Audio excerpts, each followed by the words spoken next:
Everyone, नमस्ते, प्रणाम। I hope आप सभी लोग स्वस्थ और सुरक्षित होंगे। ये वीडियो मैं कंग्रेचुलेट करने के लिए बना रही हूँ, और वो भी राकेश मिश्रा जी को, जिनके 50 मिलियन क्रॉस हो गए हैं गाने। और एक गाना एंड उसके अलावा और भी बहुत सारे गाने जो कि बहुत ही तेजी से ग्रो कर रहे हैं और बहुत अच्छे व्यूज जा रहे हैं। उसके लिए तहे दिल से शुभकामनाएं देती हूँ और कंग्रेचुलेट भी करती हूँ कि ईश्वर करे आप अपने मेहनत के दम पर खूब आगे बढ़ते जाएं, खूब तरक्की करें, और सिर्फ 50 मिलियन नहीं, 100 मिलियन नहीं, 200 मिलियन नहीं, 1000 मिलियन क्रॉस करते रहिए और आए दिन हिट पे हिट देते जाइए।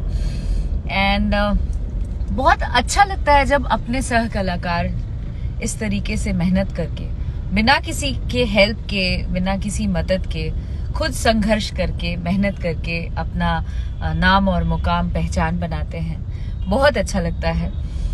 दिल से ढेर सारी शुभकामनाएं देना चाहती हूँ फिर से कि आप खूब तरक्की करें और मेहनत करें और आगे बढ़ें। Thank you very much.